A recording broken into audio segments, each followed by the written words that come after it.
Good day, everybody. This is Ying in California with Morsels of a Thought number 1417.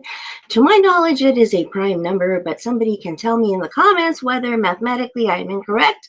For 1417. To me, it's a prime number. Primus, primus, primus, primus. Anyway, we don't know yet until somebody says, okay, it could be divisible by 13. I don't know, but we will see. Somebody can tell me. And here we go. Marcus Aurelius was an emperor who wrote the Meditations. Gregory Hayes translated them for us into English. And here we are in book 11. I'm going to start to read from number 20, with which we ended last time. We're going to read numbers 20 through 39, and then we'll go into book 10 after that in the future. Number 20, book 11. Your spirit and the fire contained within you are drawn by their nature upward, but they comply with the world's designs and submit to being mingled here below. And the elements of earth and water in you are drawn by their nature downward, but are forced to rise and take up a position not their own. So even the elements obey the world when ordered and compelled, and man their stations until the signal to abandon them arrives. So why should your intellect, be the only dissenter, the only one complaining about its posting?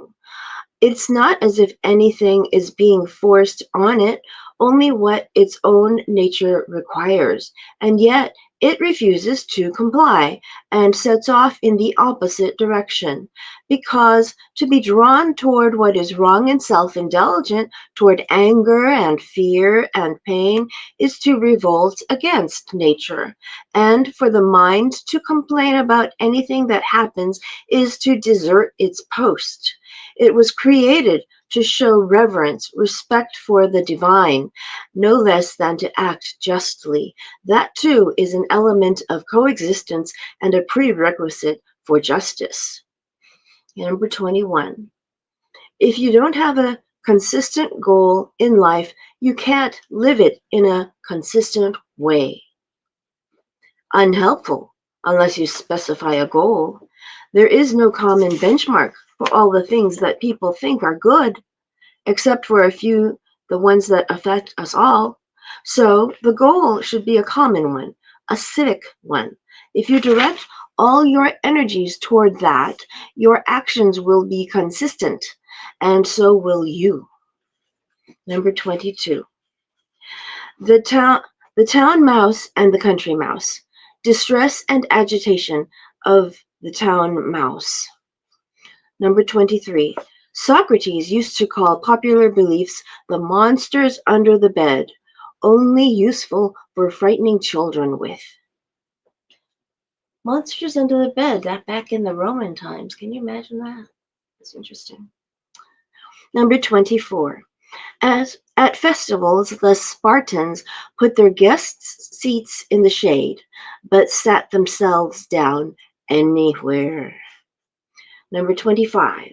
Socrates declining Perdiccas's invitation, Perdiccas's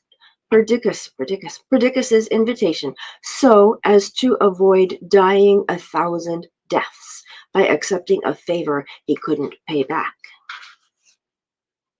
26.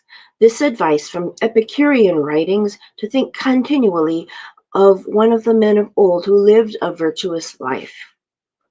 Number 27. The Pythagoreans tell us to look at the stars at daybreak, to remind ourselves how they complete the tasks assigned them. Always the same tasks, the same way. And their order, purity, nakedness, stars wear no concealment. Number 28. Socrates dressed in a towel the time Xanthippe took his cloak and went out. The friends who were embarrassed and avoided him when they saw him dressed like that, and what Socrates said to them.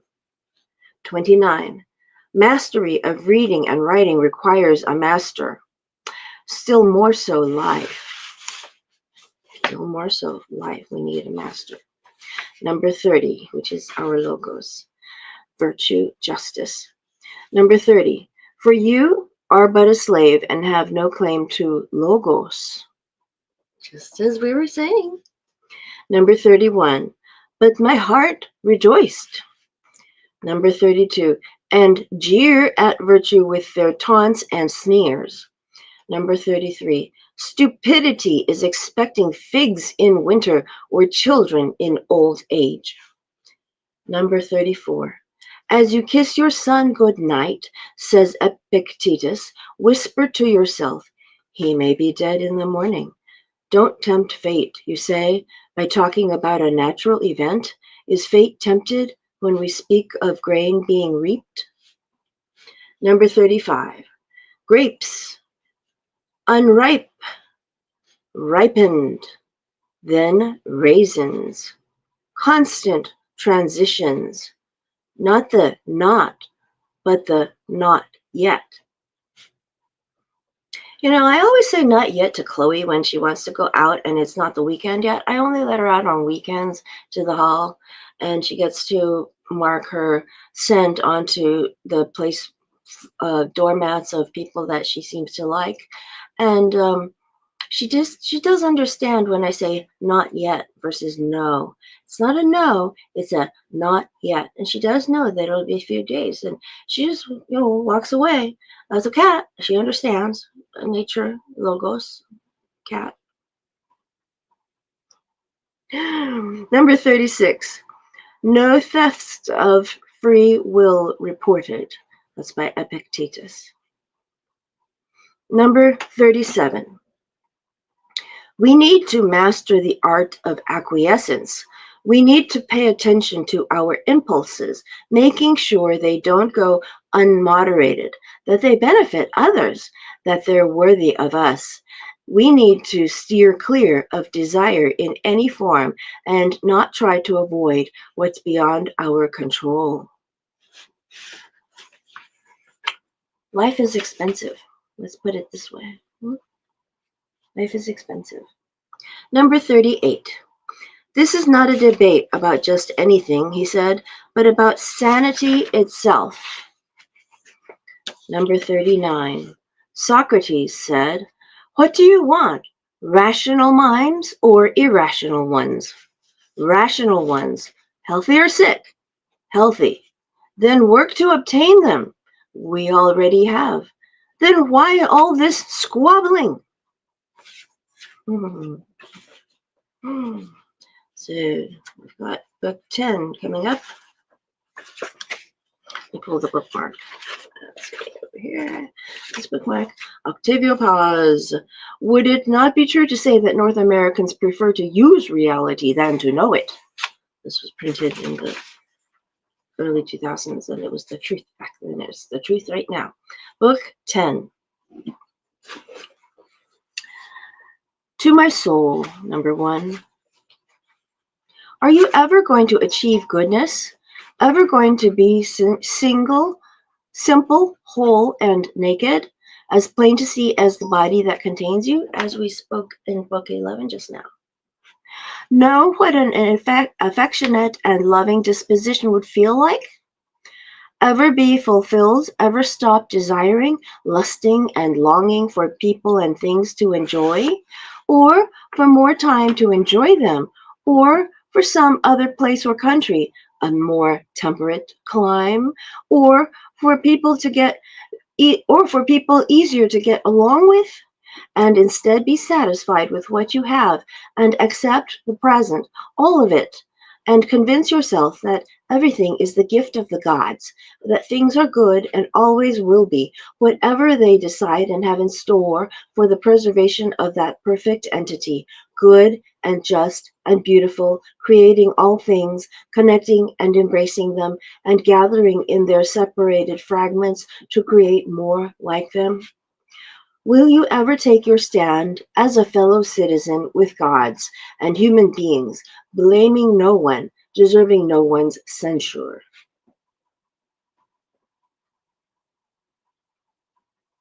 In Chinese, we call it upright qi, to stand upright. and have upright chi is to have virtue. Number 2, Marcus Aurelius. Focus on what nature demands as if you were governed by that above. Then do that and accept it, unless your nature as a living being would be degraded by it. Then focus on what that nature demands and accept that too, unless your nature as a rational being would be degraded by it.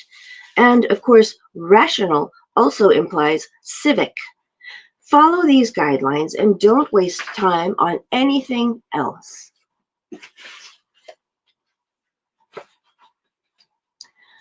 Everything that happens is either endurable or not. If it's endurable, then endure it. Stop complaining.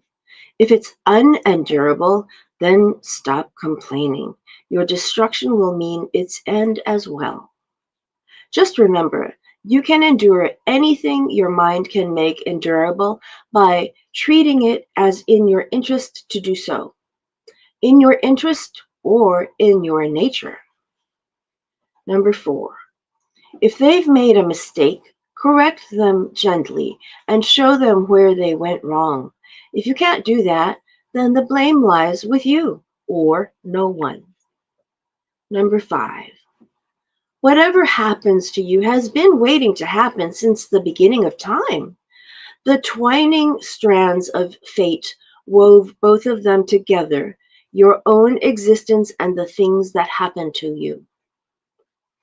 Number 6, whether it's atoms or nature, the first thing to be said is this: I am a part of a world controlled by nature. Secondly, that I have a relationship with other similar parts. And with that in mind, I have no right as a part to complain about what is assigned me by the whole, because what benefits the whole can't harm the parts, and the whole does nothing that doesn't benefit it. That's a trait shared by all natures, but the nature of the world is defined by a second characteristic as well. No outside force can compel it to cause itself harm. So, by keeping in mind the whole I form a part of, I'll accept whatever happens, and because of my relationship to other parts, I will do nothing selfish, but aim instead to join them, to direct my every action toward what benefits us all and to avoid what doesn't. If I do all that, then my life should go smoothly, as you might expect a citizen's life to go, one whose actions serve his fellow citizens and who embraces the community's decree. In those days, the city was the state. In other words, the city was like a country. So a citizen was like somebody who was a part of the country. That's how the word kivas came out. The word kivas just means person. So citizenship is simply personhood. We've warped it into something different today in our society, but citizenship is merely personhood. You could ask Gregory Hayes, the translator of this. Oh, anyway, number 7. We'll stop on number 7 because number 7 is nice and long, and we're at 13 minutes, 14 minutes. The whole is compounded by nature of individual parts, whose destruction is inevitable. Destruction here meaning transformation. If the process is harmful to the parts and unavoidable, then it's hard to see how the whole can run smoothly with parts of it passing from one state to another, all of them built only to be destroyed in different ways. Does nature set out to cause its own components harm and make them vulnerable to it? Indeed, predestined to it? Or is it oblivious to what goes on? Neither one seemed very plausible. But suppose we throw out nature and explain these things through inherent properties. It would still be absurd to say that the individual things in the world are inherently prone to change and at the same time be astonished at it or complain on the grounds that it was happening contrary to nature, and least of all when things return to the state from which they came. because our elements are either simply dispersed or are subject to a kind of gravitation, the solid portions being pulled toward earth and what is ethereal drawn into the air until they're absorbed into the universal logos, which is subject to periodic conflagrations or renewed through continual change. Conflagration is fire. And don't imagine either that those elements, the solid ones and the ethereal, are with us from our birth. Their influx took place yesterday or the day before, from the food we ate, the air we breathed, and that's what changes, not the person your mother gave birth to, but if you're inextricably linked to it through your sense of individuality, that's not what we're talking about here. Wow, it flows right into number 8, so I'll continue here, okay? Number 8. Epithets for yourself. Upright. Goodness gracious, they think of the Chinese thinking just the same way. What do you know? What do you know? What do you know? Upright. They say upright here. Goodness gracious. And it's translated this way by Gregory Hayes. And Marcus Aurelius said it in Meditations many, many years ago, just as the Chinese have said it many, many years ago too, thousands of years. Anyway, okay, number 8. Epithets for yourself. Upright, modest, straightforward, sane, cooperative, disinterested. Try not to exchange them for others, and if you should forfeit them, these words, set about getting them back. Keep in mind that sanity means understanding things, each individual thing, for what they are, and not losing the thread. And cooperation means accepting what nature assigns you, accepting it willingly. And disinterest means that the cats are showing disinterest as we speak. And disinterest means that the intelligence should rise above the movements of the flesh, the rough and the smooth alike, should rise above fame, above death, and everything like them. If you maintain your claim to these epithets without caring if others apply them to you or not, you'll become a new person, living a new life. To keep on being the person that you've been, to keep being mauled and degraded by the life you're living, is to be devoid of sense and much too fond of life. Like those animals fighting like those animal fighters at the games, torn half to pieces, covered in blood and gore, and still pleading to be held over till tomorrow, to be bitten and clawed again. Set sail, then, with this handful of epithets to guide you, and steer a steady course if you can, like an emigrant to the islands of the blessed. And if you feel yourself adrift, as if you've lost control, then hope for the best and put in somewhere where you can regain it. Or leave life altogether, not in anger, but matter-of-factly, straightforwardly, without arrogance, in the knowledge that you've at least done that much with your life. And as you try to keep these epithets in mind, it will help you a great deal to keep the gods in mind as well. What they want is not flattery, but for rational things to be like them, for figs to do what figs were meant to do, and dogs and bees and people. Number 9. Wow, these are fitting right in. Operatics, combat and confusion, sloth and servility. Every day they blot out those sacred principles of yours which you daydreamed thoughtlessly about or just let slide. Your actions and perceptions need to aim at accomplishing practical ends, at the exercise of thought, at maintaining a confidence founded on understanding, an unobtrusive confidence hidden in plain sight. When will you let yourself enjoy straightforwardness, seriousness, or understanding individual things, their nature and substance, their place in the world, their lifespan, their composition, who can possess them, whose they are to give and to receive? Number 10. Spiders are proud of catching flies, men of catching hares, hares like rabbits, fish in a net, boars, bears, Sarmatians? I don't know who those are. Criminal psychology. Number 11, how they all change into one another. Acquire the ability to see that. Apply it constantly. Use it to train yourself. Nothing is as conducive to spiritual growth.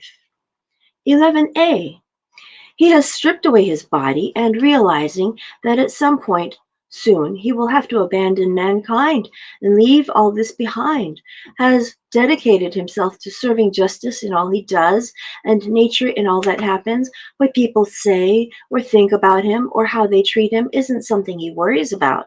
Only these two questions. Is what he's doing now the right thing to be doing? Does he accept and welcome what he's been assigned? He has stripped away all other occupations, all other tasks. He wants only to travel a straight path to God by way of law. Why all this guesswork? Now you can see what needs to be done. If you can see the road, follow it cheerfully without turning back. If not, hold up and get the best advice you can. If anything gets in the way, forge on ahead, making good use of what you have on hand, sticking to what seems right, the best goal to achieve, and the one we fall short of when we fail. Number 12a, to follow the Logos in all things is to be relaxed and energetic, joyful and serious at once. Number 13, when you wake up, ask yourself, does it make any difference to you if other people blame you for doing what's right? It makes no difference. Have you forgotten what the people who are so vociferous in praise or blame of others are like as they sleep and eat? Forgotten their behavior, their fears, their desires, their thefts and depredations, not physical ones, but those committed by what should be highest in them? What creates, when it chooses, loyalty, humility, truth, order, well-being? Number 14. Nature gives and nature takes away. Anyone with sense and humility will tell her, give us, give and take as you please, not out of defiance, but out of obedience and goodwill. Number 15. Only a short time left. Live as if you were alone out in the wilderness. No difference between here and there. The city that you live is in the world. Let people see someone living naturally and understand what that means. Let them kill him if they can't stand it. Better than living like this. So, here we are. We've read through most of what we've read before, and we'll see you tomorrow. Okay, old Kinderhook. Bye. Bye.